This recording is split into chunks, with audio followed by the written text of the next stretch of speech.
The bank envelope sat on my kitchen table for 3 days before I finally opened it. You know that feeling when you already know something terrible is coming, but you hold on to those last few moments of pretending everything might still be okay? That's where I was at 55, staring at official papers that would change everything I thought I knew about my son. Final notice of default, the letter said in cold corporate letters. My house, the little blue house where I'd raised David, where I'd bandaged his scraped knees and helped him with algebra homework late into the night, was going into foreclosure. 3 months behind on payments. $18,000. I called David immediately, my fingers trembling as I dialed his number. Surely there was some mistake. Surely the boy who used to climb into my bed during thunderstorms, the one who'd promised to take care of me when I got old, hadn't left me to face this alone. Mom, I can't talk right now. His voice was sharp, distracted. I could hear laughter in the background, the clink of glasses, music, a party. While my world was falling apart, he was celebrating something. David, honey, I got this letter from the bank about the mortgage payments. I thought you were handling. We'll figure it out later. He cut me off. I'm busy. The line went dead. Not even a goodbye. I sat there holding the phone, listening to the dial tone, and something inside me went very quiet. For 30 years, I'd been David's safety net. When his father left us, I worked 2 jobs to keep food on the table and clothes on his back. When he struggled in school, I hired tutors I couldn't afford. When he wanted to start his business, I sold my mother's jewelry, then my car, then finally put my house up as collateral for his loan. It's just temporary, Mom, he'd said, his eyes bright with plans and promises. 6 months, maybe a year. I'll pay you back with interest. This business is going to change our lives. But the business hadn't changed our lives. At least, not the way he'd promised. I made myself a cup of tea with hands that wouldn't stop shaking and tried to understand what had happened. The papers spread across my table told a story I didn't want to believe. David had taken a second mortgage on my house, then a third, each time using my name, my signature, my trust. Money that was supposed to save his business had disappeared into something else entirely. The phone rang an hour later. David's name on the screen. Mom, listen. His voice was different now, harder. The party sounds were gone, replaced by an uncomfortable silence. About those payments, I know you're upset, but you need to understand something. I never asked for you to sacrifice so much. That was your choice. My choice. The words hit me like a slap. David, I'm about to lose my home. The bank says, and that's unfortunate, he said, as if we were discussing the weather. But you wouldn't have had that money in the first place if it weren't for me. I'm your son. You raised me. In a way, you owe me anyway. You owe me anyway. I'd heard those words before, but not from David. From his father, when he'd emptied our savings account and left town with his secretary. From my own mother's cousin, who'd borrowed $5,000 and never spoken to me again. But never from my son. Never from the child I'd put through college by cleaning office buildings at night. The one I'd nursed through every fever and heartbreak. That's not how this works, David. I trusted you. I signed those papers because you promised. I promised to try. His voice was ice cold now. I never promised to fail. Look, Mom, I'm not responsible for your poor financial decisions. You should have read what you were signing. Poor financial decisions. As if loving your child and wanting to help him succeed was poor judgment. As if a mother's faith in her son was naivety. I thought about the nights I'd stayed up sewing his school clothes when money was too tight for new ones. The times I'd eaten peanut butter sandwiches for dinner so he could have meat on his plate. The Christmas mornings when I'd wrapped gifts I'd bought with tip money from waitressing, pretending they came from Santa because magic mattered more than truth. Where did the money go, David? A long pause. Too long. Business expenses, he said finally. But I'd seen the photos on his social media before he'd blocked me. The vacation to Europe, the new car, the expensive restaurant meals, the business expenses that looked remarkably like a lifestyle he couldn't afford. I think that's when I finally understood. This wasn't about business failure. This wasn't about bad luck or economic circumstances beyond anyone's control. This was about a choice to take everything I'd built, everything I'd saved, everything I'd worked for, and spend it on himself. A choice to leave me with nothing while he lived like money had no consequences. I need you to help me fix this, I said quietly. I need you to call the bank, explain the situation, work out a payment plan. I can't do that, Mom. I have my own life now, my own responsibilities, his own responsibilities, not including the woman who'd made his life possible. Please, David, I'm your mother. Yeah, he said, and I could hear the coldness spreading through every word. And you're also an adult who made her own choices. Figure it out. The line went dead again, but this time, I knew he wouldn't be calling back. If you like emotional stories like this one, please subscribe. We're trying to reach 1,000 friends here. And tell me, from which city are you watching? I'd love to know I'm not alone in this. I sat in my kitchen until the tea grew cold, staring at the papers that would steal my home, and listening to the silence where my son's love used to live. Outside, the neighbors were coming home from work, turning on porch lights, starting dinner. Normal life continuing while mine cracked apart like ice in spring. But they didn't know what I had kept all along.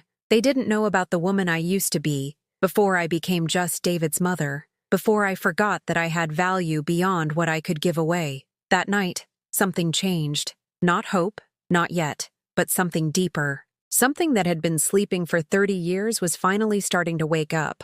The eviction notice came on a Tuesday morning, delivered by a sheriff's deputy who couldn't look me in the eye. 30 days to vacate the premises. 30 days to pack up 30 years of memories and find somewhere else to call home.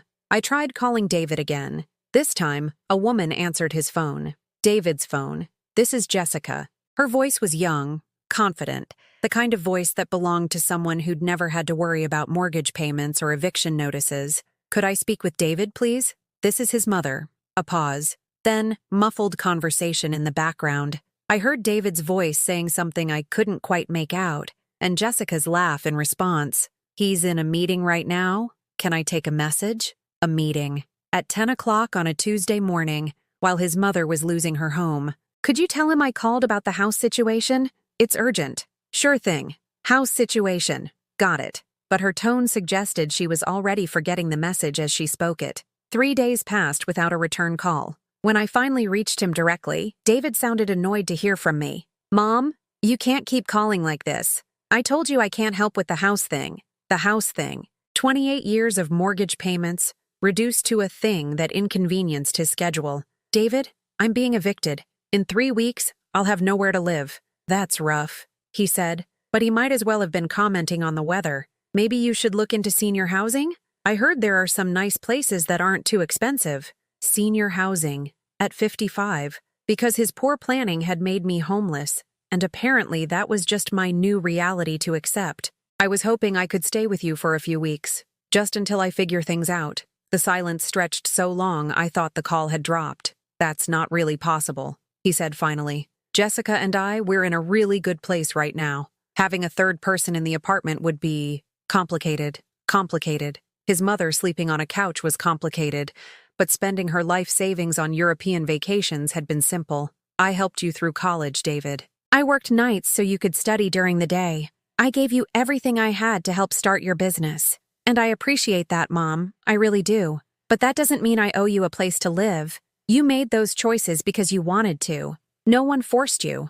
No one forced me. As if love was coercion. As if caring for your child was an elaborate trap you set for yourself. So what am I supposed to do? I don't know, Mom. That's not really my problem to solve anymore. You're a grown woman. You'll figure something out. Not his problem. The woman who'd raised him, alone, through every challenge and setback, was not his problem. I started spending my days at the public library, partly because it was free and warm, partly because I was embarrassed to be home when neighbors might ask questions I couldn't answer. The librarian, Mrs. Patterson, had known me for years from when I used to bring David there for story time. She noticed my changed circumstances with the gentle awareness that comes from years of working with people from all walks of life. Clara, dear, she said one afternoon as I sat staring at classified ads for rooms to rent. Is everything all right? You seem troubled lately. I could have told her everything. Mrs. Patterson had kind eyes, and the sort of patient demeanor that invited confidences, but admitting the truth felt like admitting failure as a mother. How do you explain that the child you raised to be good and kind and responsible had become someone who could watch you become homeless without offering help? Just some changes happening, I said instead. Nothing I can't handle. But we both knew I was lying. David's social media posts became a special kind of torture during those weeks. Photos of expensive dinners out, concert tickets, weekend trips to wine country, all while ignoring my calls and texts about the approaching eviction date. When he did finally respond to my messages, it was usually with short, dismissive texts. "Can't talk now, at the gym. In a work thing, we'll call later." He never did. "Really busy this week? Maybe next week." But next week never came. There was always another excuse, another reason why his mother's crisis couldn't take priority over his social calendar. The worst part wasn't the rejection. It was the casual nature of it. David wasn't angry with me or deliberately cruel. I wasn't worth that much emotional energy. I had simply become irrelevant to his life, a minor inconvenience that he was choosing to ignore until I went away and stopped bothering him. 2 weeks before I had to leave the house, I made one last attempt. I drove to his apartment building, waited in the parking lot until I saw his car, then knocked on his door. Jessica answered, looking annoyed at the interruption. She was younger than I'd expected, maybe 26 or 27, with the kind of effortless beauty that comes from never having had to choose between buying groceries and paying utilities. "Oh," she said when she saw me, "you're David's mom. Not Mrs. Morrison or even Clara, just David's mom," as if that was the sum total of my identity. "Is David available? I need to speak with him." She glanced back into the apartment, then stepped outside and pulled the door mostly closed behind her. "Look, I don't want to get in the middle of family stuff," she said, her voice carrying the kind of fake sympathy that people use when they want to sound caring without actually caring. "But David's really stressed about the business right now. All this drama with the house is just adding to his anxiety." Drama. My homelessness was drama that was inconveniencing her boyfriend. "The house situation isn't drama," I said quietly. "It's my life falling apart." Jessica shrugged, a gesture so casual it took my breath away. "I mean, maybe it's time to downsize anyway. David says you've been living beyond your means for years. Sometimes these things happen for a reason. Living beyond my means. In the house I'd been paying for since before she was born, with money I'd earned working jobs she'd probably never had to consider." David appeared in the doorway behind her, and for just a moment, I saw something flicker across his face. Guilt, maybe, or just annoyance at having to deal with this in person. "Mom, what are you doing here?" "I'm leaving the house next Tuesday," I said. "I have nowhere to go. I was hoping—" "We talked about this. I can't help you." He put his arm around Jessica's shoulders, a gesture that somehow managed to exclude me completely. "You need to figure this out on your own." Figure this out on your own. Words I'd never had the luxury of saying to him when he was growing up, when he'd needed help with homework or friend problems or the million small crises that make up childhood. I'd never told him to figure it out alone. I'd been there, always. "Please, David, I'm not asking for money, just a place to stay for a few weeks." "That's not possible," Jessica said, speaking for him now. "We have a one-bedroom apartment. There's literally no room." I wanted to point out that I'd raised David in a studio apartment for 2 years when money was tight. That lack of space hadn't stopped me from making room for what mattered. But looking at their faces, his closed off and defensive, hers mildly annoyed by this interruption to their evening, I realized they'd already made their decision. I wasn't worth the inconvenience. "I see," I said finally. And I did see. I saw exactly who my son had become, and exactly how much I mattered in the life I'd spent 30 years building for him. As I walked back to my car, I heard their door close behind me. No goodbye, no good luck, or "I hope things work out." Just the sound of a door closing, shutting me out of the life I'd made possible. That night, I sat in my empty house and realized something that should have terrified me, but somehow felt like relief instead. I was completely alone. For the first time in 30 years, I had no one depending on me, no one to consider except myself. It wasn't pain anymore. It was clarity. And with that clarity came the beginning of a question I'd never allowed myself to ask. What did I want? Not as David's mother, not as someone's ex-wife, not as the woman who cleaned up other people's messes and put everyone else's needs first. Just me. What did Clara want? I didn't know yet, but I was finally ready to find out. Moving day arrived with cruel sunshine, the kind of perfect spring morning that should have been spent gardening or having coffee on the porch. Instead, I stood in my driveway watching strangers load my furniture into a truck that would take it to storage. Storage I could afford for exactly 3 months before I'd have to sell everything. Mrs. Chen from next door came over with a casserole dish and tears in her eyes. Clara, honey, I had no idea things had gotten so bad. Why didn't you say something? Because admitting your own child had abandoned you felt like admitting you'd failed at the most important job of your life. Because explaining that the boy she'd watched grow up, the one who used to mow her lawn for pocket money, had chosen to let me become homeless was a conversation I didn't have words for. It's just time for a change, I said, accepting the casserole I had nowhere to store and no way to heat up. David texted me that afternoon. Hope the move goes smoothly. Fresh starts can be good things. Fresh starts. As if losing everything you'd worked for your entire life was an exciting opportunity rather than a disaster. As if choosing homelessness over helping your mother was positive thinking. I texted back, could really use help loading the truck. 3 hours passed before he responded, sorry, committed to helping Jessica move some stuff today. Maybe next time. Next time. When exactly would there be a next time for me to lose my home? The Salvation Army shelter was clean, but crowded. Filled with women whose stories I was afraid to ask about because they might too closely mirror my own. The intake counselor, a tired-looking woman named Patricia, filled out forms with the efficient sympathy of someone who'd heard every variation of human misfortune. Any family that might be able to help with temporary housing? She asked. No, I said quietly. Children? Adult children? No, I repeated, the lie burning my throat. Because... how do you explain that your child exists, but has decided you don't matter? How do you tell a stranger that the person you raised to be kind and responsible looks at your suffering and feels nothing? My bed was a narrow cot in a room shared with 5 other women. The woman next to me, Marie, was 63 and had been there for 4 months after her daughter-in-law convinced her son that his mother was too much of a burden to live with them anymore. Family can break your heart worse than strangers ever could, Marie whispered that first night, staring at the ceiling in the dark. Strangers don't owe you nothing, so when they're cruel, it makes sense. But your own blood? That's supposed to mean something. During the day, I walked the streets looking for work. Any work. Gas station attendant, fast food cashier, cleaning lady. Jobs I'd had decades ago when David was small and every dollar mattered. But at 55, I discovered I'd aged out of consideration for most positions.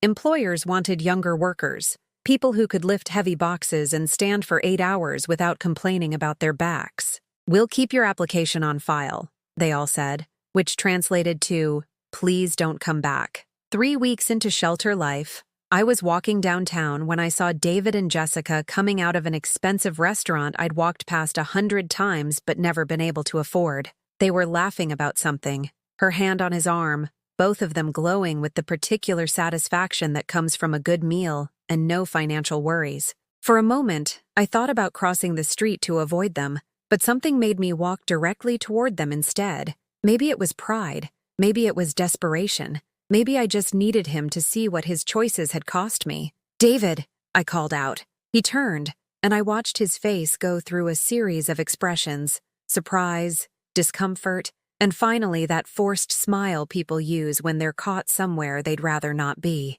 Mom, what are you doing downtown? As if I were sightseeing instead of job hunting. As if I had choices about where to spend my time. Looking for work, I said honestly. Jessica looked me up and down, taking in my thrift store clothes and the worn shoes that had been walking pavement for hours. Her expression was the kind of polite disgust people reserve for unpleasant sights they can't avoid. That's good, David said, glancing around as if hoping no one he knew would see us together. Staying busy is important. Staying busy. Not, I'm sorry you're struggling, or how can I help? Just appreciation for the fact that I was keeping myself occupied. I'm staying at the women's shelter on 5th Street, I said, watching his face for some flicker of shame or concern. Nothing, just a slight nod, as if I'd mentioned staying at a hotel. That's temporary though, right? Jessica asked. I mean, you're not planning to stay there long term? Planning.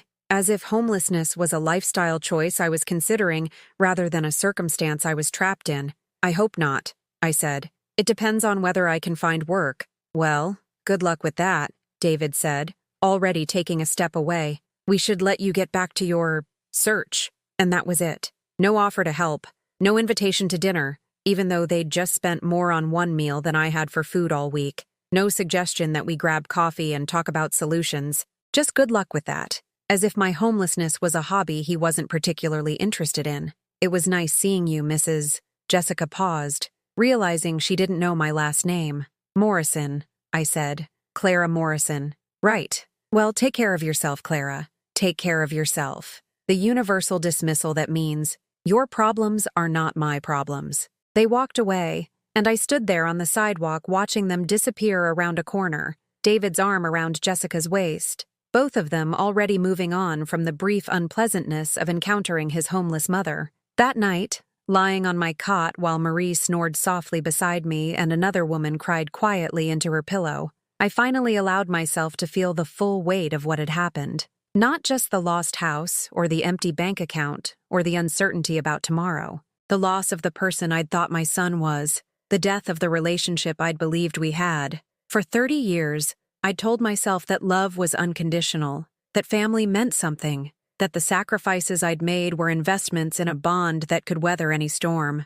But David had taught me a different lesson. Love could be very conditional indeed, and family was just a word people used when it was convenient. The next morning brought worse news. The shelter had a 30-day limit, and my time was almost up. Patricia explained the options. A waiting list for longer-term housing that might take months, or transitional programs that required job placement I still hadn't secured. What about family? She asked again, reviewing my file. No family, I said, and this time it didn't feel like lying. I called David one last time from the payphone in the shelter lobby. I need help, I said when he answered. Real help. I'm about to be on the streets. Mom, we've been over this. I can't solve all your problems. I'm not asking you to solve all my problems. I'm asking you to help me not be homeless. A long pause. Then, you know what, Mom? Maybe this is what you need. Maybe you've been relying on other people too much your whole life. Maybe being forced to stand on your own feet will be good for you.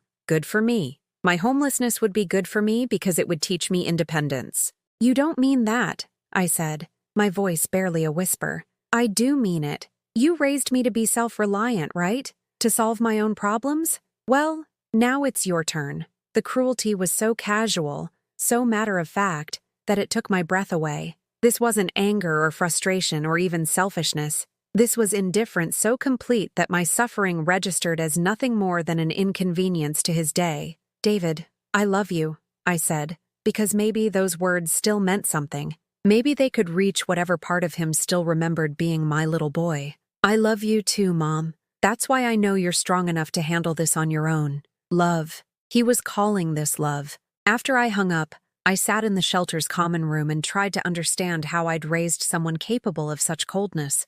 What had I done wrong? What had I failed to teach him about compassion, about loyalty, about basic human decency? But maybe that was the wrong question. Maybe the question wasn't what I'd done wrong, but what I'd taught him too well. I'd taught him that his needs came first, that his mother would sacrifice anything for his happiness, that love meant giving until you had nothing left to give. I'd taught him that Clara Morrison existed to serve David Morrison, and now that I had nothing left to offer, Clara Morrison had simply stopped mattering. That afternoon, I walked to the library and sat at the computer terminal, staring at the blank screen. I could write to distant relatives who barely knew me. I could beg friends I'd lost touch with years ago. I could humiliate myself further in pursuit of charity from people who owed me nothing. Or I could stop. Stop chasing a son who had decided I wasn't worth his time. Stop begging for scraps of affection from someone who saw my love as debt he'd already paid in full. But they didn't know what I had kept all along,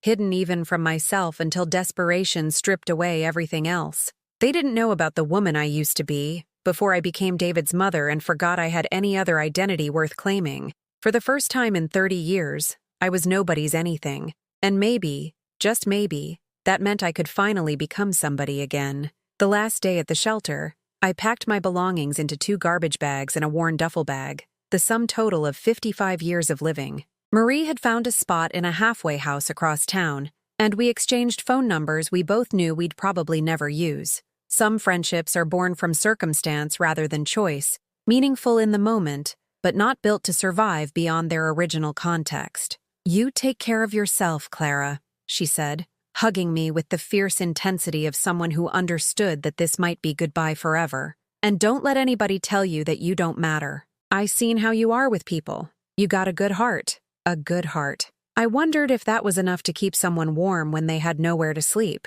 Patricia handed me a list of resources: food banks, job placement services, other shelters with waiting lists. Her smile was kind but tired, the expression of someone who helped people she knew she might never see again. "There's a transitional program opening up in 3 months," she said. "I'll put your name on the list. In the meantime, stay safe. Stay safe." As if safety was something I had control over when I had no address, no phone number that would remain constant, no place that belonged to me. I spent that first night in my car, parked behind a 24-hour laundromat where the lights stayed on and people came and went at all hours. The Honda's seats didn't recline far enough for comfortable sleeping, and every sound made me jump. Footsteps on pavement, car doors closing, voices that might belong to police officers who would tell me to move along. By 3 a.m, I'd given up on sleep and just sat watching the people who used the laundromat at ungodly hours. Night shift workers washing uniforms, college students doing laundry because their machines were broken, elderly people who seemed to treat the bright, warm space as much for socializing as cleaning clothes. All of them had somewhere to go afterward. All of them belonged somewhere. The days developed a routine born from necessity rather than choice. I'd wake up in the car before dawn, stiff and cold despite the blankets I'd salvaged from the shelter donation bin, drive to the public library when it opened at 9, where I could use the bathroom, wash my face, and pretend to read while actually just sitting somewhere warm and safe. Lunch came from whatever dollar menu items I could afford, eaten in parking lots while watching people hurry to jobs I couldn't get, carrying problems that probably seemed overwhelming to them, but would have felt like luxuries to me. A late mortgage payment, a car that needed repairs, a teenager who was struggling in school, problems that assumed you had a home, a vehicle that ran, children who still spoke to you. The public library became my refuge during those endless days. Mrs. Patterson, the librarian who'd known me for years, noticed my changed circumstances with the gentle tact that comes from dealing with all kinds of human situations. "Clara, dear," she said one afternoon, finding me asleep in a corner chair with a book open on my lap. "Are you all right? You've been here quite a lot lately." "Just between places right now," I said, which was technically true if you considered a car and a laundromat parking lot to be places. She nodded without pushing for details, but the next day I found her leaving a cup of coffee and a wrapped sandwich on the table where I usually sat. When I tried to thank her, she just smiled and said, "Someone left those here. Seemed ashamed to waste them." Some kindnesses come without explanation or expectation. Small mercies that remind you not everyone has forgotten how to see other people's humanity. 3 weeks into car living, I tried calling David again, not to ask for help this time, but just to hear his voice, just to remember what it felt like to have someone in the world who knew my name. The call went straight to voicemail. His recording was cheerful, professional. "Hi, you've reached David Morrison. I can't take your call right now, but leave a message and I'll get back to you as soon as possible." I hung up without leaving a message. What would I say? "Hi, it's your homeless mother. Just checking in from my car? Hope you're enjoying the life I made possible while I figure out how to survive." A week later, I saw a photo on his social media. He'd unblocked me, probably forgetting I could see his posts. David and Jessica at some kind of fundraising gala, both of them dressed in clothes that cost more than I'd spent on food in 2 months. The caption read, "Supporting local charities tonight. So important to give back to those less fortunate." Those less fortunate. Like his mother sleeping in her car 3 miles away. The comments were full of praise for their generosity, friends applauding their community spirit and charitable hearts. "You two are such an inspiration. Love seeing young people who care about helping others." I stared at that photo for a long time, trying to reconcile the son I'd raised with the man who could pose for pictures about helping the less fortunate while ignoring his mother's homelessness. When had I become someone else's problem, rather than his family? When had charity become something he performed for strangers, while denying it to the woman who'd given him everything? The breaking point came on a Tuesday evening when the temperature dropped unexpectedly and rain started falling in sheets that turned the car windows into a blur of headlights and neon signs. I was parked behind a grocery store, trying to stay warm under every piece of clothing I owned, when my phone rang. David's name on the screen. For just a moment, hope fluttered in my chest like a bird trying to take flight. "Mom, hey." His voice was different, rushed, distracted. Listen, I need you to do me a favor. A favor. Not, how are you? Or, where are you staying? Just a favor he needed me to perform. What is it? I asked. Jessica's parents are coming to visit next weekend, and they're really traditional about family stuff. Could you, maybe, I don't know, not mention the whole homeless thing if you run into them somehow? It would just create unnecessary drama, and this visit is really important for our relationship. Drama. My homelessness was drama that might interfere with his girlfriend's family visit. David, I'm living in my car. I know, and that's temporary, right? You're working on getting back on your feet. But Jessica's dad is really successful, and first impressions matter. I just don't want him getting the wrong idea about our family. Our family. The family that consisted of him pretending I didn't exist. What wrong idea would that be? I asked. You know what I mean. That we're the kind of people that there are problems with money management or whatever. Successful people notice these things. The kind of people. As if poverty were contagious. As if my homelessness reflected on his character rather than his choices. I won't mention it, I said quietly. Great, thanks. You're the best. Oh, and Mom? Maybe don't call this weekend unless it's a real emergency, okay? I want to focus on making a good impression. Don't call unless it's a real emergency. My son was asking me not to contact him so his girlfriend's parents wouldn't know he had a homeless mother. What would count as a real emergency? I asked. I don't know. Hospital stuff, I guess. You know what I mean.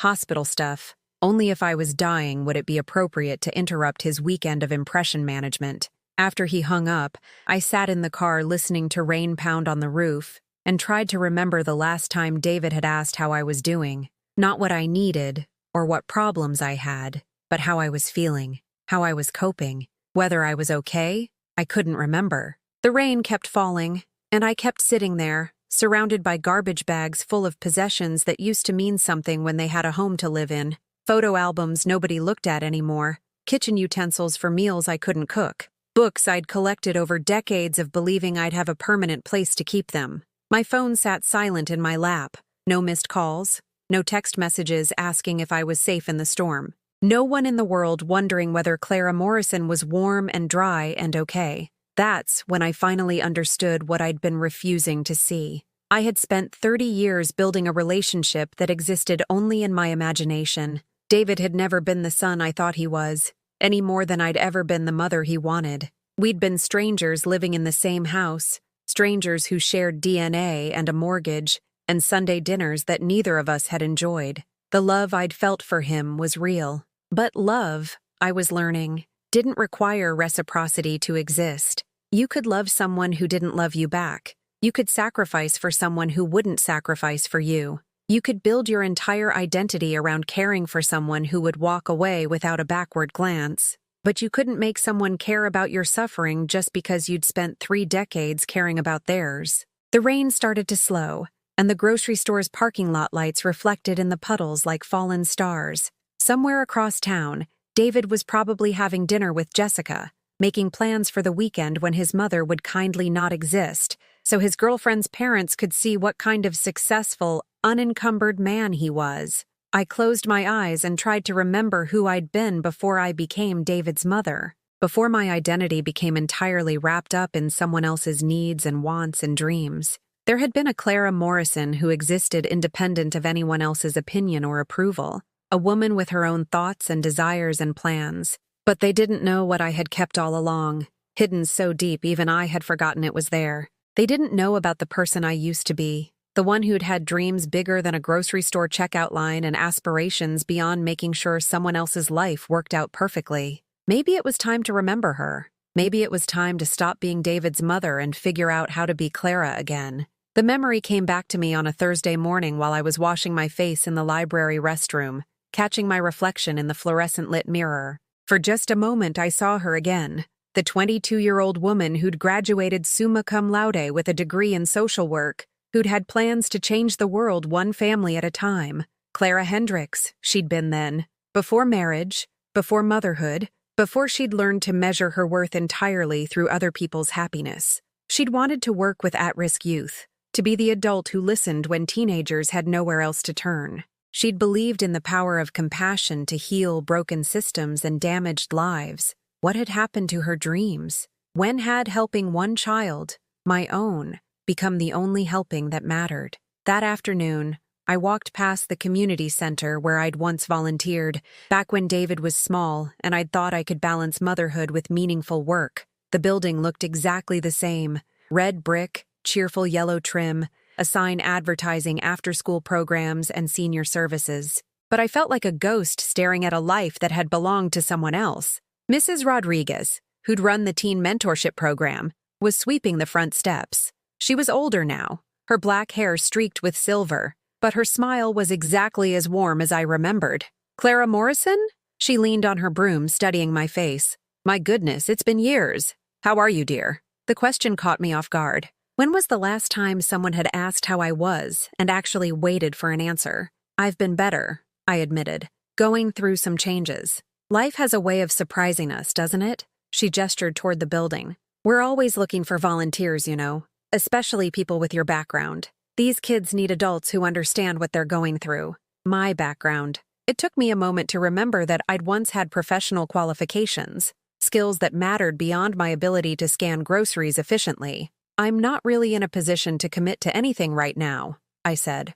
"Honey, some of our best volunteers come to us when they're figuring things out themselves," Mrs. Rodriguez said gently. "Sometimes helping others helps us find our way back to who we're supposed to be." That night, parked behind the laundromat again, I pulled out a box I'd been carrying since the move, photos and documents I hadn't looked at in years, my college transcripts, letters of recommendation from professors who'd believed in my potential, a program from my graduation ceremony where I'd given a speech about using education to break cycles of poverty and neglect. The young woman in these photos looked so confident, so sure of her purpose. She'd believed in herself in a way I'd forgotten was possible. When had I stopped believing I was capable of anything beyond serving other people's needs? The answer was obvious, though I'd never wanted to admit it.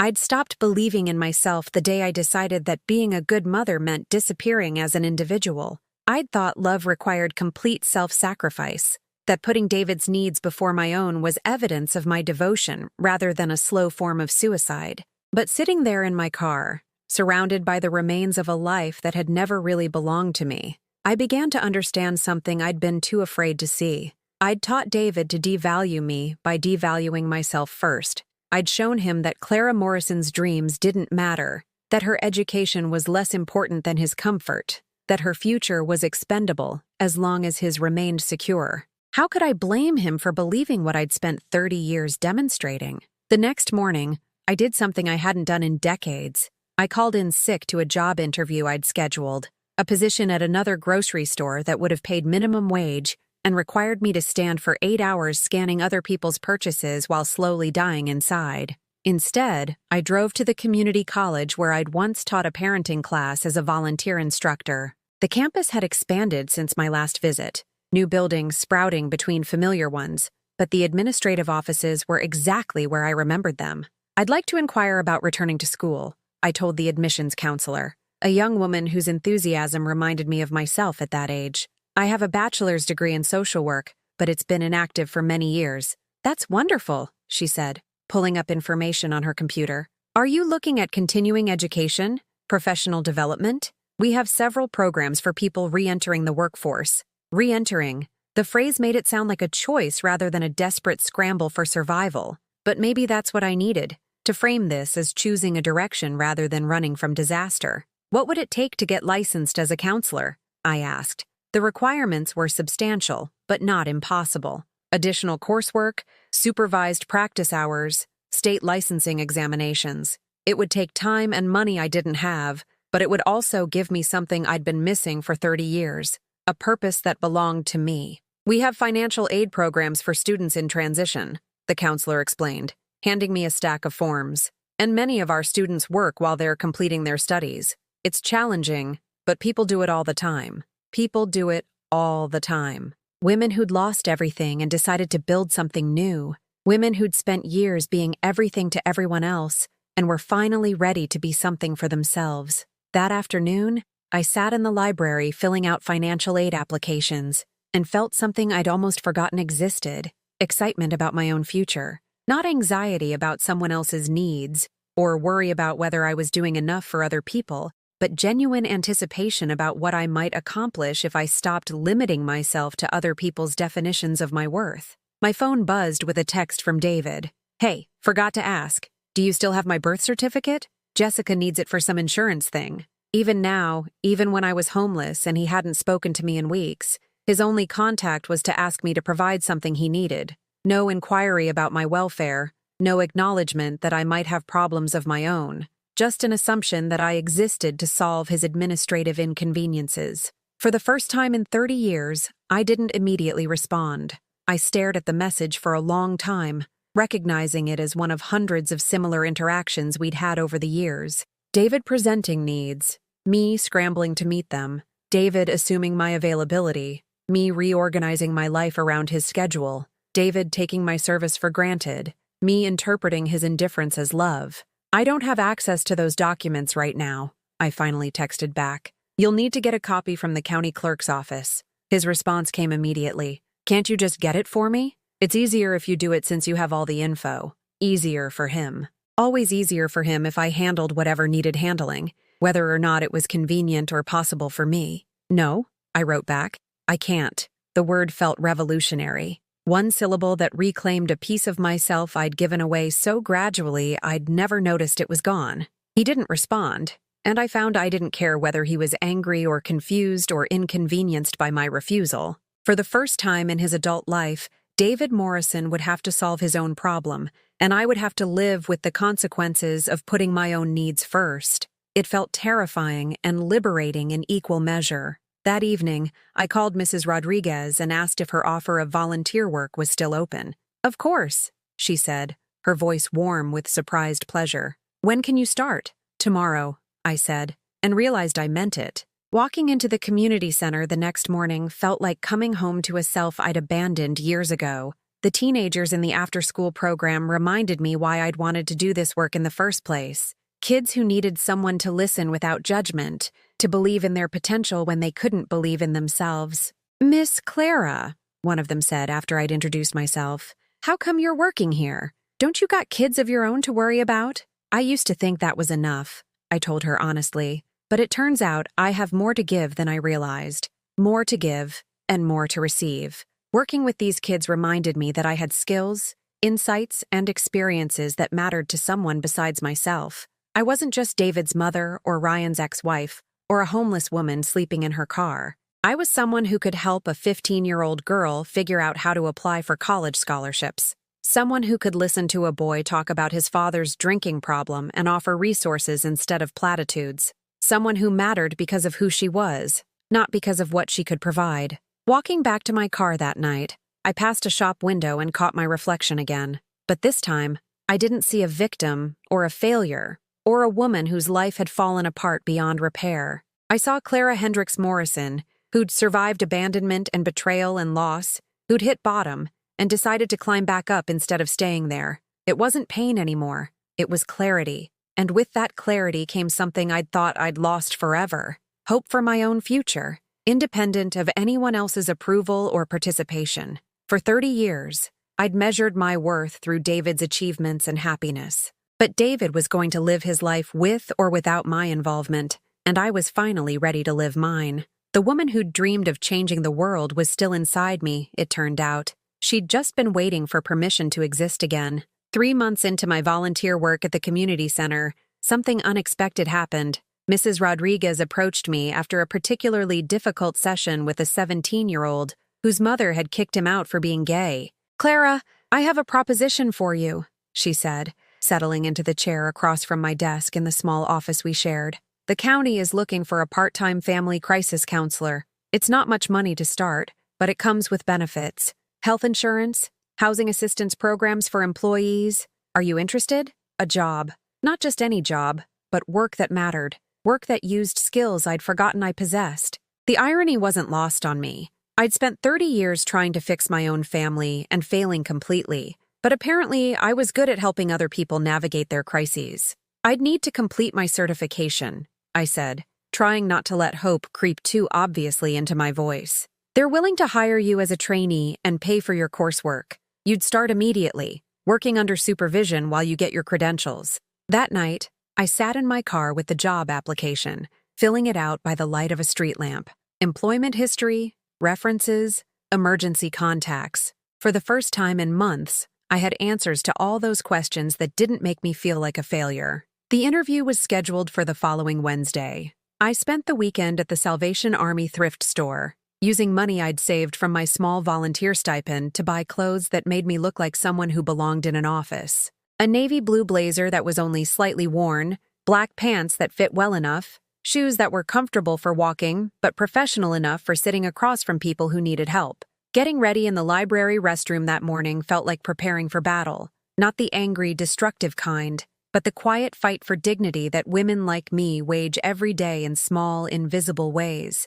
The fight to be seen as competent despite circumstances beyond our control. The fight to be valued for who we are, rather than dismissed for what we lack. The interview went better than I'd dared to hope. The hiring manager, a woman about my age named Sandra Chen, seemed more interested in my responses to hypothetical scenarios than in the gap in my employment history. "You have excellent instincts," she said, after I'd talked through how I'd handle a custody dispute involving domestic violence. "That comes from experience, not just education. Experience." She was right, though not in the way she probably meant. I'd learned about family dysfunction from the inside, about what happened when love became manipulation and support became control. I'd learned what it felt like to be abandoned by the people who were supposed to protect you, to discover that relationships you'd built your identity around were more fragile than you'd ever imagined. Maybe that experience was worth something after all. "We'd like to offer you the position," Sandra said, extending her hand across the desk. "You can start Monday, if that works for you." I accepted before she'd finished speaking, then had to excuse myself to cry in the parking lot. Not from sadness this time, but from relief so profound it felt like a physical release. For the first time in months, I had a future that extended beyond tomorrow's survival. The job came with access to employee housing assistance, a program that helped county workers find affordable apartments while they got back on their feet. Within 2 weeks, I was moving into a small studio apartment in a complex specifically designed for people transitioning out of homelessness. It wasn't much, 400 square feet with a kitchenette and a Murphy bed, but it had a door that locked from the inside and windows that looked out onto something other than parking lots. More importantly, it was mine. No one could take it away because of their poor financial decisions or gambling addictions. No one could threaten me with eviction because I'd trusted the wrong person with my security. My first night in my own space in months, I sat on the floor. I had no furniture yet, and called David, not because I needed anything from him, but because I wanted him to know that I'd survived what he'd put me through, that his abandonment hadn't destroyed me the way he'd probably assumed it would. "Mom?" He sounded surprised to hear from me. "Where are you calling from? I tried to reach you last week and your phone was disconnected." I'd let the phone service lapse when money got too tight, another small casualty of the crisis he'd created and walked away from. "I got a new job," I said, choosing to focus on the future rather than relitigate the past. "I'm working as a family counselor for the county." "Oh, that's good." He sounded genuinely surprised, as if the idea that I might be capable of rebuilding my life had never occurred to him. "Where are you living now?" "I have an apartment. Small, but it's mine." Another pause. I could almost hear him recalibrating his understanding of my situation, adjusting his mental image from homeless mother who needs rescue to woman who'd figured things out without his help. "That's great, Mom. Really great. I'm glad things are working out. As if my homelessness and struggle had been minor inconveniences that had naturally resolved themselves, rather than a crisis I'd had to fight my way through while he ignored my calls. "How's Jessica?" I asked, because politeness was a hard habit to break. "She's good. We're engaged now." Engaged? David was planning a wedding, choosing a life partner, making the kind of major decision that sons typically discussed with their mothers. But I was hearing about it as an afterthought, a casual mention in a conversation he clearly wanted to end quickly. "Congratulations," I said, and meant it. Not because I was happy for him specifically, but because I was finally indifferent to whether his life went well or poorly. His happiness or suffering no longer felt like a reflection of my worth as a mother. "Thanks. We haven't set a date yet or anything. It's still pretty new." New enough that he hadn't told his mother. New enough that Jessica's parents had probably been among the first to know, while the woman who'd raised him found out through an awkward phone call weeks later. "Well, I should let you go," I said. "I just wanted you to know I was doing well." "Yeah, okay. Thanks for calling. Take care of yourself. Take care of yourself." The same dismissive phrase everyone used when they wanted to end a conversation without committing to future contact. After I hung up, I realized something had shifted during that call. For the first time since David's financial betrayal had started this whole cascade of disasters, I'd been the one with news to share, rather than problems to solve. I'd been the one with a future worth discussing rather than a crisis requiring intervention. It felt like power I'd forgotten I could possess. The next few weeks brought a routine that felt almost normal. Wake up in my own bed, shower in my own bathroom, make coffee in my own kitchen, drive to work where people respected my opinions and valued my contributions, come home to a space that belonged to me, where no one could criticize my choices or question my decisions. I bought a small television from a thrift store and a folding table that served as both desk and dining room. Slowly, carefully, I began building a life that had nothing to do with anyone else's approval or participation. It was a quiet life, a modest life, but it was entirely mine. David called twice over those weeks, both times because he needed something. Once to ask if I still had his Social Security card. I didn't. Once to see if I remembered the name of his pediatrician for some insurance form. I did, but told him to call the doctor's office himself. Each time, I noticed how quickly he moved from pleasantries to requests, how little interest he showed in my new job or living situation. I wasn't a person to him so much as a resource to be accessed when convenient, but I was becoming a person to myself again, and that felt like enough. The third call came on a Friday evening when I was grading intake assessments from my counseling coursework, trying to balance my new job with the education requirements that would make me fully certified. "Mom, I need to talk to you about something." David's voice was different this time, strained, worried. "Can we meet for coffee this weekend?" A meeting. Not a phone call where he could hang up if the conversation became uncomfortable, but an actual face-to-face conversation. Something was wrong, and for the first time in our relationship, he needed something from me that couldn't be obtained through casual manipulation or emotional blackmail. "I'm pretty busy this weekend," I said, which was true. I had volunteer shifts at the community center and coursework to complete. But more than that, I had a life now that didn't automatically rearrange itself around David's convenience. "It's important, Mom. Really important. Important." Everything was always important when David needed something. His business had been important when he'd wanted my house as collateral. His relationship with Jessica had been important when he'd wanted me to hide my homelessness from her parents. But somehow my housing crisis and employment struggles had never qualified as important enough to interrupt his schedule. "What's it about?" I asked. A long pause. Then, "The business is in trouble. Real trouble this time. And Jessica, she found out about some things. About the money and where it went. She's threatening to call off the engagement unless I get help." Help. The word that had defined our entire relationship, always flowing in one direction. David needed help. And I provided it. David made mistakes, and I cleaned them up. David created disasters, and I absorbed the consequences. But this time felt different. This time, he wasn't demanding help or assuming I'd provide it. He was asking, and his voice carried a vulnerability I hadn't heard since he was small. "What kind of help?" I asked. "I think I need to go to rehab.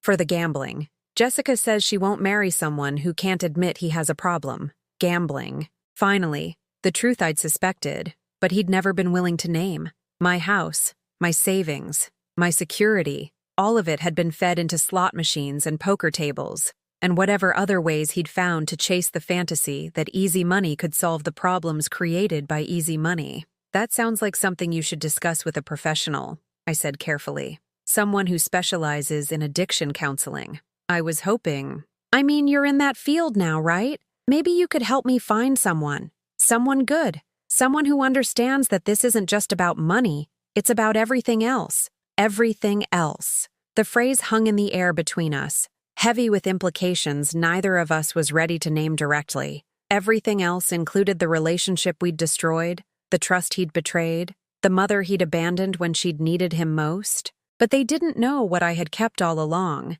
hidden so deep that even I was only beginning to understand its true value. They didn't know that losing everything had taught me something invaluable about my own strength, about what I could survive and rebuild and become when I stopped defining myself through other people's needs. David needed help now, and for the first time in our relationship, I was in a position to choose whether or not to provide it. Not because I had to, not because love demanded it, not because good mothers were supposed to sacrifice everything for their children's well-being, but because I was finally free to decide what kind of person Clara Morrison wanted to be. We met at a coffee shop downtown, one of those places with exposed brick and local art that charged $5 for coffee I could make at home for 50 cents. David was already there when I arrived, sitting in a corner booth with his hands wrapped around a cup that had clearly gone cold long ago. He looked terrible. Not the polished, successful businessman he'd been portraying on social media, but tired and older than his 28 years.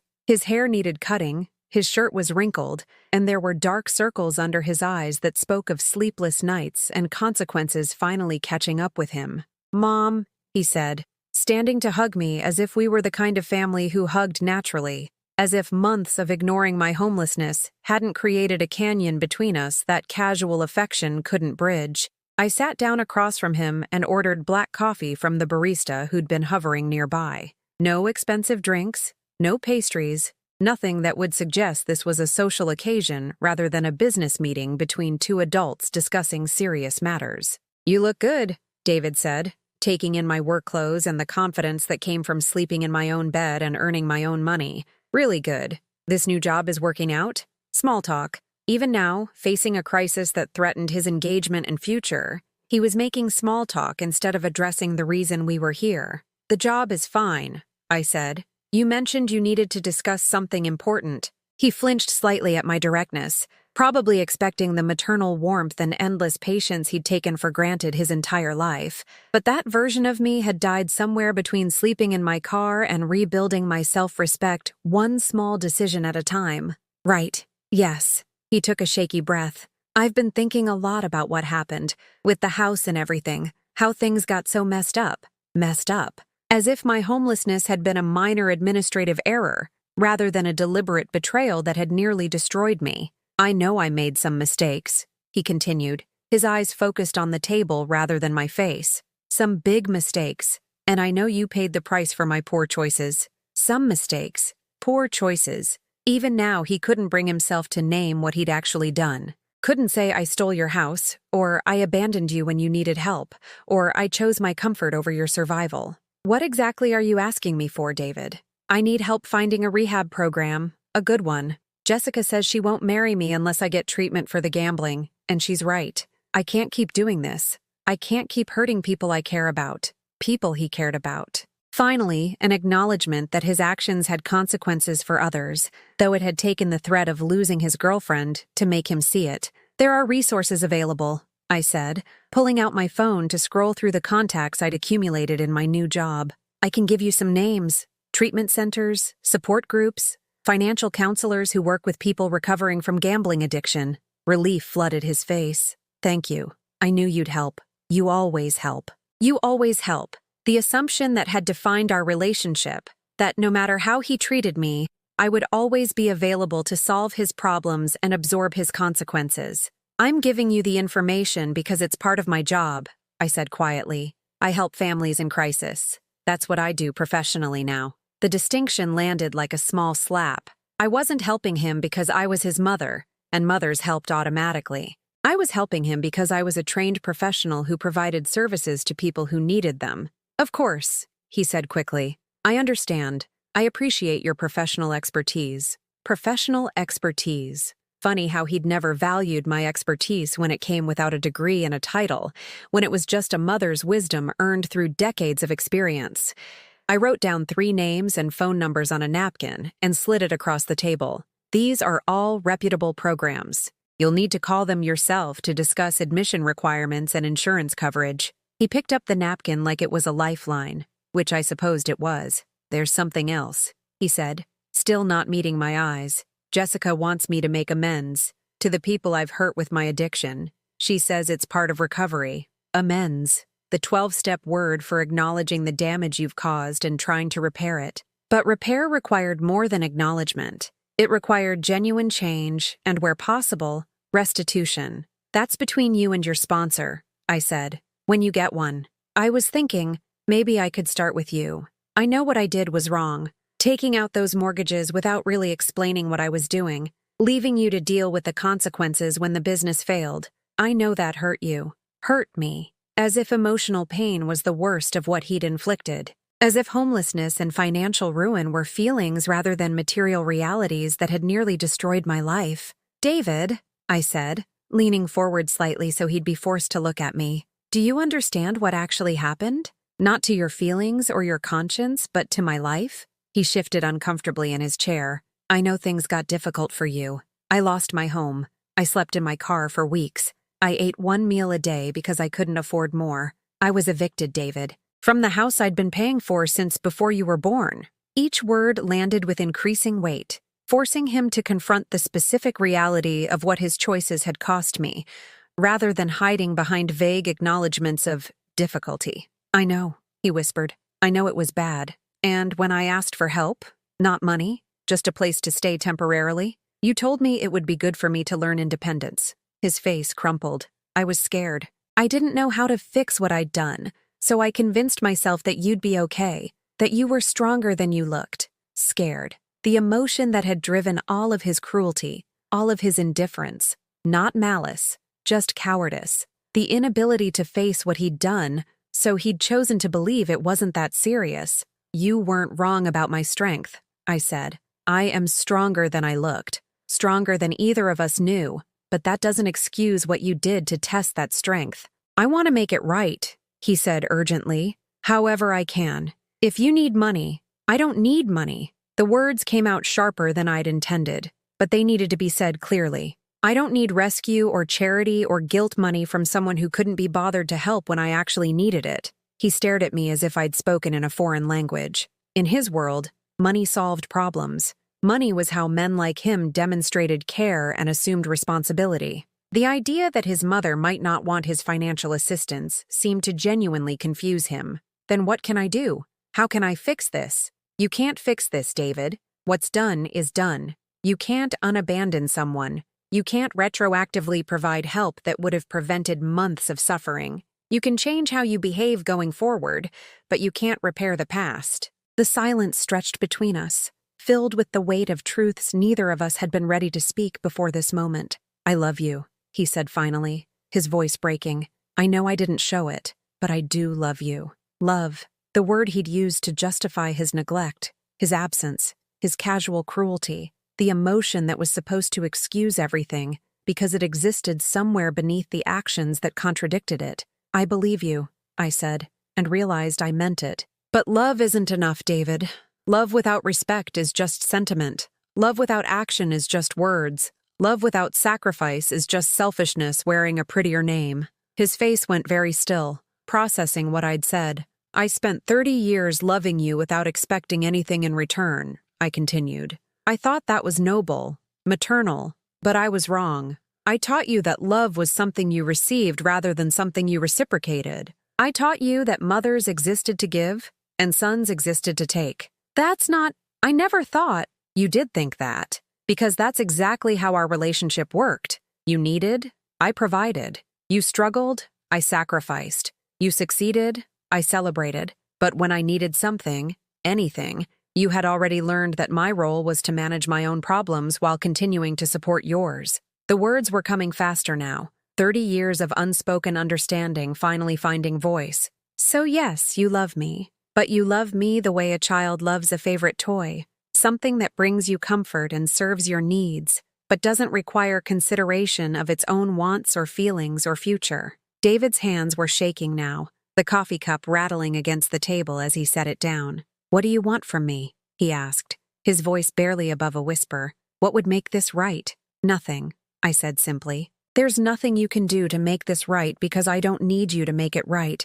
I've made it right myself. The truth of those words settled over both of us like a revelation.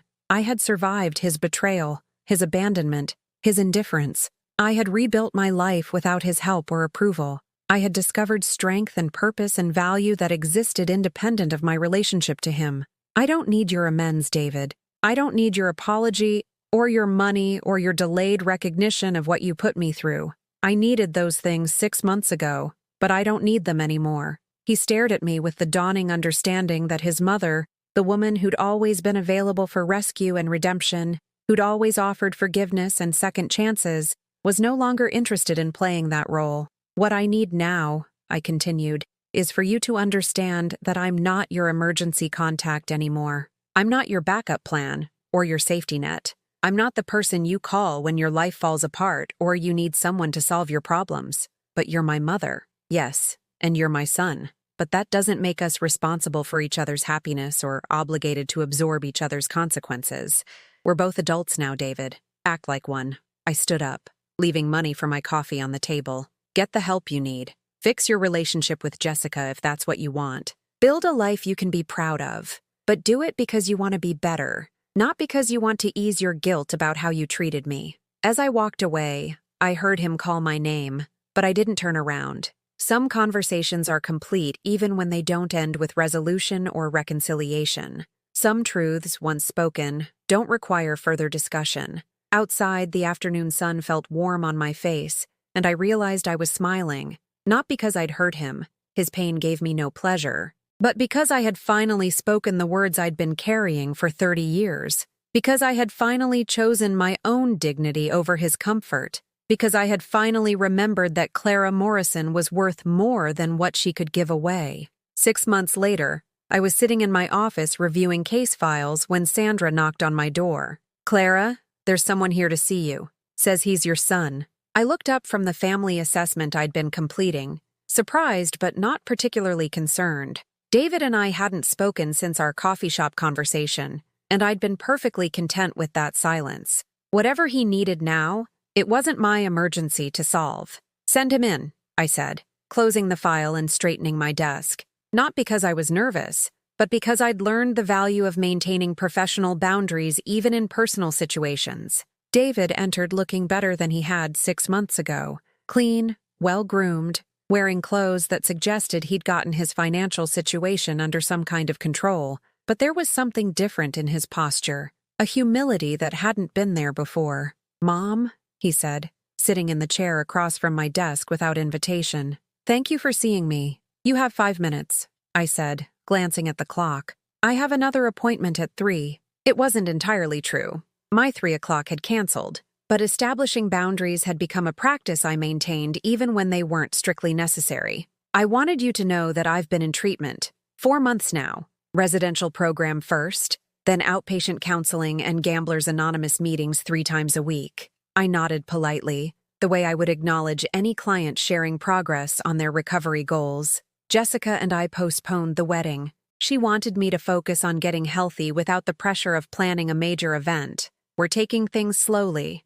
"That sounds wise," I said, and meant it, not because I was particularly invested in his relationship, but because delaying major life decisions during early recovery was generally good practice. "I've been working on my amends to the people I hurt with my gambling." He shifted in his chair, clearly uncomfortable with what he needed to say next. "I know you told me you didn't want my apologies, but my sponsor says amends aren't about what the other person wants. They're about taking responsibility for what I did." Sponsor. Recovery language that suggested he was taking the process seriously rather than just going through motions to appease Jessica. "I sold my car," he continued, "the expensive one, and I've been working extra shifts, saving money. I know I can't give you back your house, but I calculated what the mortgage payments would have been if I hadn't stopped them, plus interest and penalties. It's $18,437. The exact amount the bank had demanded when I'd gotten that first foreclosure notice. He'd kept track of the specific number, probably had it memorized from guilt and sleepless nights. "I have a cashier's check," he said, reaching into his jacket pocket. "I know you said you didn't want money, but this isn't charity or guilt money. This is what I owe you, what I should have paid instead of gambling it away." He placed the check on my desk, the paper crisp and official-looking. More money than I'd seen at one time since my divorce settlement years ago. I stared at the check for a long moment, processing what this gesture meant, not the money itself. I'd survived without it, and built a life I was proud of, but the acknowledgement it represented, the recognition that what he'd done had cost me something measurable and specific. "This doesn't fix what happened," I said finally. "I know," he replied quickly. "I'm not trying to buy forgiveness or make everything okay. I'm trying to pay a debt I should have paid from the beginning. A debt. Not a gift, not charity, but payment of what he owed." The distinction mattered. "What do you expect in return for this?" I asked. "Nothing." He met my eyes for the first time since he'd entered my office. "Maybe that's hard to believe, given my track record, but I don't expect anything. I just needed to pay what I owed." I picked up the check, studying the numbers that represented so much more than dollars. They represented acknowledgement of my suffering, recognition of his responsibility, and evidence that he'd finally grown up enough to face consequences rather than running from them. "Thank you," I said, folding the check and putting it in my desk drawer. "I'll deposit this tomorrow." He looked surprised, as if he'd expected me to refuse it or lecture him about money not solving everything. "That's it?" he asked. "That's it. You paid a debt. I accepted payment. We're even." Even. The word hung in the air between us, carrying weight that went beyond financial accounting. We were even in terms of money, but the emotional ledger was more complicated. "I was hoping," he started, then stopped himself. "No, I'm sorry. You don't owe me anything. Not even conversation beyond this." He stood to leave, then paused at the door. "For what it's worth, I'm proud of you. What you've built here, the work you're doing. You always said you wanted to help families, and now you are. On your own terms." After he left, I sat in my office for a long time, looking at the degrees on my wall and the family photos on my desk. Pictures of the kids I worked with, not biological family but chosen family. Young people who'd taught me that love could be reciprocal and respect could be mutual. The check felt like closure, but not the kind I'd expected. I didn't feel forgiveness flooding through me, or a sudden desire to rebuild our relationship. What I felt was completion. The final piece of a puzzle that had been missing for months, allowing me to see the whole picture clearly. David had become the man I'd raised him to be. Selfish, yes, but not maliciously so. Weak under pressure, but capable of growth when faced with real consequences.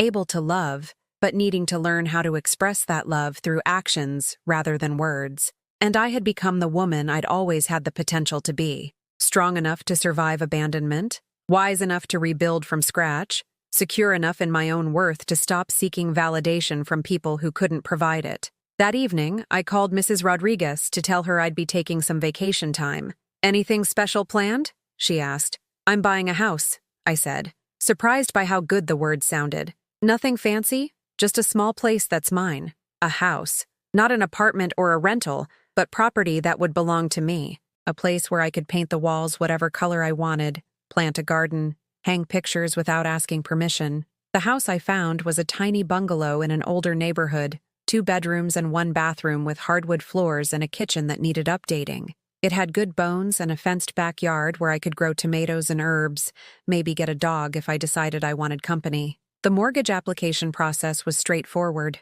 I had a steady job, good credit that I'd rebuilt over the past year, and enough money for a down payment thanks to David's check and the savings I'd accumulated from living modestly while earning a decent salary. Moving day was nothing like the last time I'd packed my belongings. This time, I was choosing to leave one place for another, carrying possessions I'd selected rather than whatever I could fit in a car. I hired professional movers and watched them handle my furniture with care, placing everything exactly where I wanted it in rooms that belonged to me. Mrs. Patterson, the librarian who'd been so kind during my darkest months, came to my housewarming party with a bottle of wine and a flowering plant for the front porch. "I always knew you'd land on your feet," she said, though we both knew that wasn't entirely true. She'd known I was struggling, and she'd offered quiet kindness without prying into details I wasn't ready to share. "Thank you," I said, accepting the plant and thinking about how to arrange it with others I'd already bought. "For the kindness you showed me when I needed it."